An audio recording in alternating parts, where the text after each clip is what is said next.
जय श्री राधे। अपने उन नन्हे शिष्यों को बहुत सुंदर भागवत जी गिने चुने श्लोक रटा दिए और कहा, बेटा पुत्र सुखदेव जहाँ निर्गुण ब्रह्म समाधि में बैठा है वहां जाकर इन श्लोकों का गान करो। उन्हें नन्हे शिष्यों को उन मंत्रों को याद कर लिया और सीधे सुखदेव जी के पास पहुंचे जो निर्गुण ब्रह्म की समाधि में बैठे हुए। वहां जाकर उन्होंने बहुत सुंदर इस मंत्र को गाया। वरहा पीड़म नटवर वपुः कर्णयो कर्णिकारं बिभ्रद्वासः कनक कपिशं वैजयन्तीं चमालम्। ये आधा श्लोक और ये आधा श्लोक बोलकर जैसे ही चुप हुए तो महर्षि वेद व्यास के पुत्र सुखदेव जी की महासमाधि खुल गई। भागवत कृष्ण के सौंदर्य का, भगवान कृष्ण के सौंदर्य का वर्णन सुनकर मुस्कुराकर बोले और आगे बोले। शिष्यों ने कहा, आगे हमें नहीं पता क्योंकि थोड़े से ही श्लोक सुना दिया था। भगवान की इस श्रीमद् भागवत का एक एक शब्द भगवान कृष्ण है और राधा है। अगर हम प्रेम पूर्वक सुनेंगे तो हमें भाव से सुनेंगे तो हमें इस शब्दों में ही भगवान कृष्ण नजर आ जाएंगे। तो एक एक शब्द वरहा पीड़म नटवर वपुः कर्णयो कर्णिकारकम बिभ्रद्वासा कनक कपिशम वैजयंतीम चमालम। भगवान कृष्ण के इतने सुंदर श्लोक को सुनकर सुखदेव जी की समाधि खुल गई। महात्मा सुखदेव ने मंत्र के माध्यम से जो भगवान के सौंदर्य का श्रवण किया और फिर सोचा, होगा कोई सुंदर, मेरे लिए क्या है, मैं तो समाधि लगाकर बैठूं, जो सुंदर होगा अपने लिए होगा। और चुपचाप फिर से समाधि लगाकर बैठ गए। व्यास जी ने शिष्यों से पूछा, क्या हुआ? बोले, गुरुजी एक बार उनकी आंखें तो खुली थी लेकिन फिर भी समाधि में बैठ गए। इस बार फिर जाओ और ये मंत्र सुनाना, शायद परिवर्तन आ जाए। दूसरे मंत्र में कृष्ण की करुणा का वर्णन है। भगवान कृष्ण की करुणा की, भगवान कितने करुणा निधान है। भगवान का कहते हैं हृदय उस प्रकार से है कि मक्खन के समान है। हृदय भगवान का बड़ा, अगर भक्त को दुखी देखते हैं अपने भक्त को तो भगवान खुद आ जाते हैं। भगवान दुखी कब होते हैं? भगवान को कोई कुछ कह दे तो भगवान दुखी नहीं होते हैं। आप भगवान के आप मूर्ति में देखिएगा, भगवान की मूर्ति में कोई भी कुछ कर देता है तो उस समय भी भगवान कुछ नहीं करते हैं, भगवान बिल्कुल दुखी नहीं होते। लेकिन जब भगवान के भक्त को कोई कुछ कह देता है तो भगवान दुखी हो जाते हैं। आगे वर्णन बहुत अच्छी कथा मिलेगी आपको, तो इसलिए कोशिश करें, एक तो भगवान से कोशिश करें कि बैर न रखें और दूसरा भक्त से तो बिल्कुल बैर न रखें, क्योंकि सबसे ज्यादा भगवान को प्रेम अपने भक्तों से है। तो दूसरा श्लोक जब बच्चे लोग सुनाते हैं, अहो वकीयम स्तन कालकूटम जिधासया पाय यदाप्य साधवे लेभे गतिं धात्रयुचितां तनोन्यं कं वा दयालु शरणं भजेयम्। अहो देखो तो सही, इस पूतना ने जहर लगाकर आई स्तनों पर और श्री कृष्ण को मारने के लिए, लेकिन गोविंद ने उसको माता की गति प्रदान कर दी और कर दी। जो गति माता यशोदा को मिली थी बाद में वो गति पूतना को मिल गई। बताइए, जो औरत वक्षस्थल में जहर लगाकर आई और भगवान कृष्ण को पिलाने के लिए, और वो उस समय दूध जब पी रहे थे तो मामत्व का भाव होता है। जब भी कोई माँ अपने बेटे को दूध पिलाती है तो मामत्व जागता है कि माँ के भाव से, लेकिन वो उस भाव से नहीं आई थी, वो तो उस बालक को मारने के भाव से आई थी। उसको भी वो गति भगवान किसकी गति दे दिए? उसको भी गति जो यशोदा मैया को गति मिलने वाली थी वही पूतना को गति दे दिए। बोले इतना भगवान का करुणा निधान है, इतनी निर्मल है। तो इस करुणा की बात सुनकर सुखदेव की समाधि टूट गई और शिष्यों से बोले, आगे बोलो ना, तो हमें इतना ही आता है, ज्यादा सुनना है तो अपने पिताजी के पास जाओ। दौड़े दौड़े सुखदेव आए, अपने पिता के चरणों में गिरकर बोले, पिताजी मुझे कृष्ण कथा सुनाइए, भागवत सुनाइए। महर्षि वेद व्यास ने सोचा, मेरा पुत्र आ गया है, लेकिन भागवत को पढ़ने का प्रथम अधिकारी कौन है? जिसने काम को जीता हो। देखिए आज भगवान कितनी परीक्षा पुत्र व्यास जी ने लिया है कि भागवत का अधिकारी और जो भी व्यासपीठ में बैठे, मैं कहता हूँ कोशिश करे कि कामी क्रोधी लालची तो बिल्कुल ना हो। व्यासपीठ में बैठने वाला, उसको तो धन की तरफ, अगर वो सुना रहा है कथा तो उसको धन की तरफ तो उसकी जिज्ञासा ही ना हो। उसको कथा अगर सुना रहा है तो ऐसी भाव से सुनाए कि मैं इन लोगों को बढ़िया भगवान की भक्ति में डालूं, इनके जो मन में विकार हैं उन विकार को हटाऊं, कामी ना हो, क्रोधी ना हो, लालची ना हो, वही कथा में बैठने लायक है। और वही प्रेम पूर्वक कथा को सुनाने। हमें कथा से क्या आ रहा है, क्या नहीं आ रहा है, क्या लेना है, क्या देना है, वो सब अलग बात है। लेकिन जब हम कथा में व्यासपीठ में बैठे तो हमारा मस्तिष्क बिल्कुल भगवान की भक्ति में लगा रहेगा। और जब हमारी मस्तिष्क हमारे भगवान की भक्ति में लगा रहेगा तो हम दूसरे को भी भक्ति में लगा सकते हैं। लेकिन जब हमारा खुद मन भगवान की भक्ति में नहीं लगा, हमारा खुद पैसे में लगा हुआ है मन, तो हम दूसरे को पैसे से कैसे हटाएंगे। इसी प्रकार से तो कहते हैं कि हमें इतना ही आता है, ज़्यादा सुनना है तो अपने पिताजी के पास चलिए। दौड़े दौड़े सुखदेव जी आए और अपने पिताजी के चरणों में गिरकर बोले, पिताजी मुझे कृष्ण कथा सुनाइए, भागवत सुनाइए। महर्षि वेद व्यास ने सोचा मेरा पुत्र आ गया, लेकिन भागवत को पढ़ने का प्रथम अधिकारी कौन है? जिसने काम को जीता है, क्रोध को जीता है। ये तो हमारे जीवन का महान शत्रु है। अगर काम और क्रोध हमने जीत लिया तो हमने आधी विजय पूरे शरीर में पा ली, आधी क्या हमने पूरी पाली। इसलिए जहां काम तहां राम नहीं, जहां राम नहीं काम। जिस हृदय में पहले काम बैठ जाएगा वहां राम को आने में संकोच लगता है। जहां जिस हृदय में काम बैठ गया वहां राम नहीं आएगा, उनको संकोच लगेगा। और जहां पहले हमने राम को बिठा लिया वो काम, वहां काम किसी काम का नहीं हो पाएगा, वो काम आ ही नहीं सकता है। तो इसलिए कोशिश करिए कि अपने हृदय में राम को बैठाने की कोशिश करिए और काम को बैठाने की मत कोशिश करिए। इसलिए परीक्षा कैसे लिए जाए? हालांकि मैं जानता हूँ सुखदेव ने काम को जीता है, क्रोध को भी जीता है, लेकिन यदि संसार से कहूँ मेरे पुत्र ने काम को जीत लिया है, क्रोध पर विजय पा ली है, तो लोग कहेंगे अपने पुत्र की स्वयं बड़ाई करते हो, तो इनकी परीक्षा लेनी पड़ेगी। तो राजा जनक यदि कह दे सुखदेव ने काम क्रोध को जीता है तो सब जान जाएंगे। जनक महाराज बड़े प्रतापी सदगृहस्थ संत हैं।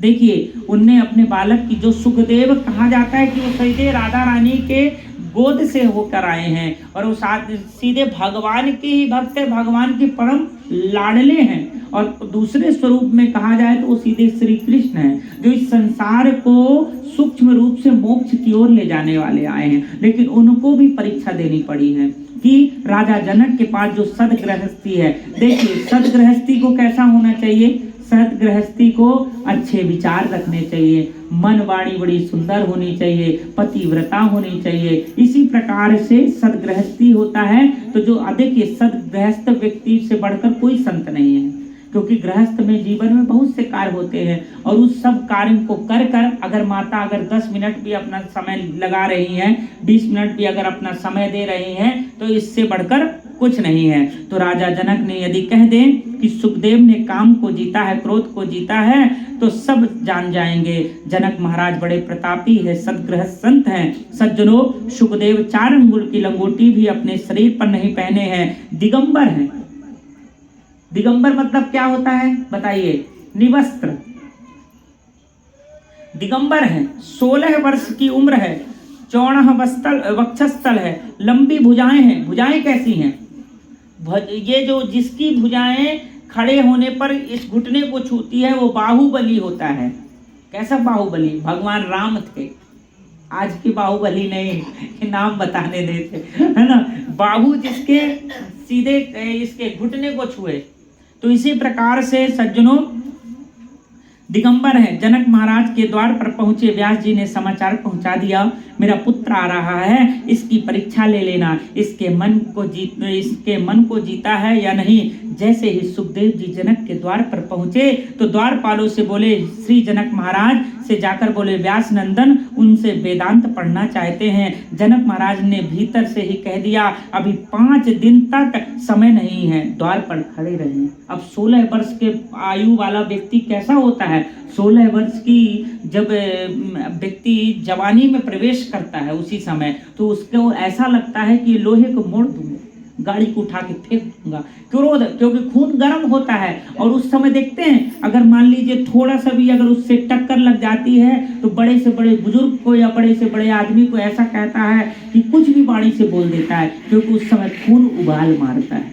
अब देखिए 16 वर्ष के बालक को जनक जी ने कह दिया कि अभी 5 दिन बाद मैं सिखाऊंगा जो भी सीखने आए हो मेरे पुत्र। इसलिए जनक महाराज ने भीतर से ही कह दिया अभी 5 दिन तक समय नहीं है और द्वार पर खड़े रहें। ऐसा विचित्र संत 5 दिन तक द्वार पर खड़े रहे और जरा भी क्रोध नहीं आया। यही होता है संत। आज के संत 10 मिनट अगर द्वार पे खड़ा कर दो तो दुनिया भर का श्राप दे देंगे और श्राप के साथ देने के बाद में निकल जाएंगे। ये होता नहीं है संत। संत का मतलब तो समस्याओं का अंत है और संत का मतलब सरल स्वभाव भी होता है। और सरल का मतलब होता है सा मतलब सीता, रा मतलब राम, अला मतलब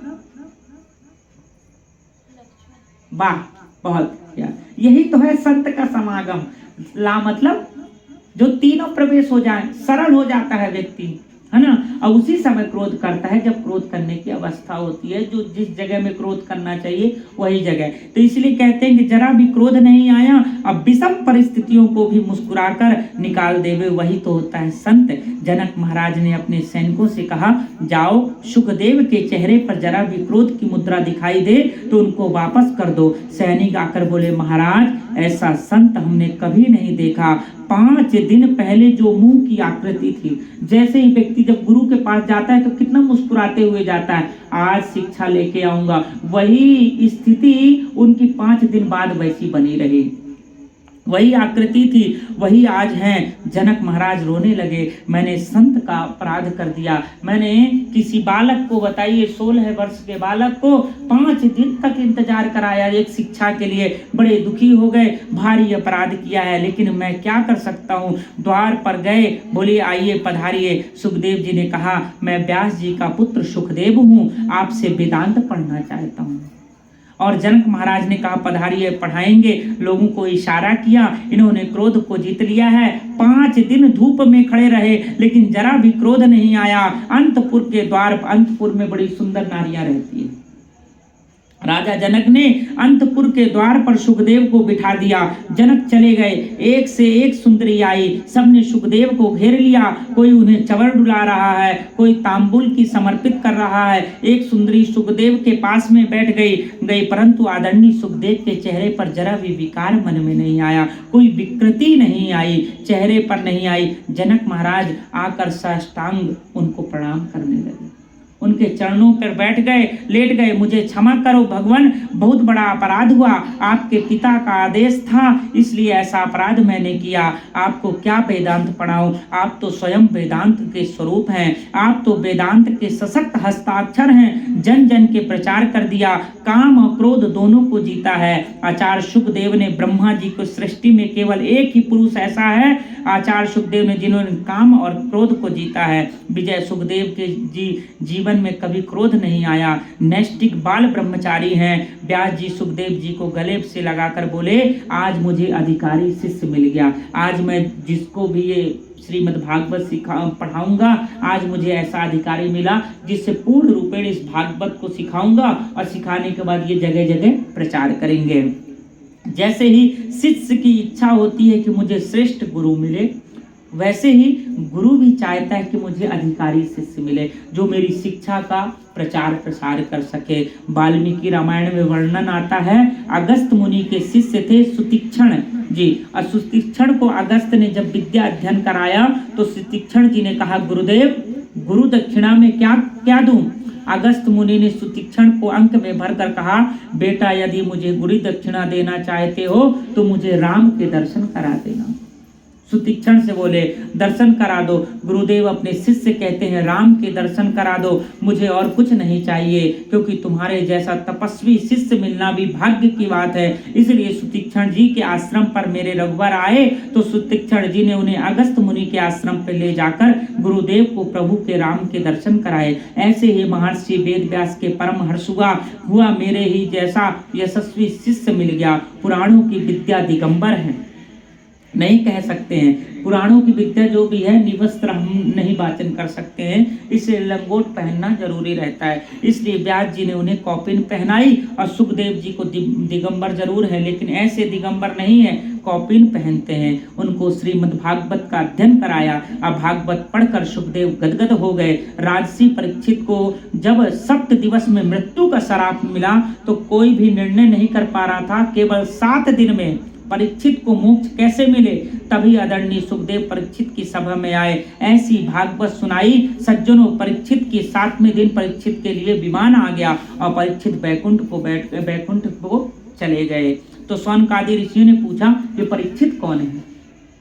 अब उनके मन में विचार आ गया कि भाई ये परीक्षित कौन है। अभी तो हम ऐसी कथा में चल रहे थे सुखदेव जी के द्वारा। फिर सुखदेव जी ने परीक्षित को कथा सुनाई और परीक्षित को कथा सुनाने के बाद परीक्षित मोक्ष की ओर चला गया। कथा तो यहाँ पर पूर्ण विराम हो जाती है। तो ये परीक्षित कौन है। और सूत जी ने कहा परीक्षित के जन्म का प्रसंग को सुनाना मैं आवश्यक नहीं समझता, लेकिन सुनाऊंगा, क्योंकि परीक्षित की जन्म कथा से ही श्री कृष्ण का उदय होता है। जिस मानव की कथा परमात्मा से संबंध जोड़े, जिस मनुष्य की कथा से परमात्मा की कथा जुड़ जाए, उस मनुष्य की कथा में परमात्मा कथा को कम नहीं होती है। इसलिए मैं तुम्हें उसको भी सुनाऊंगा।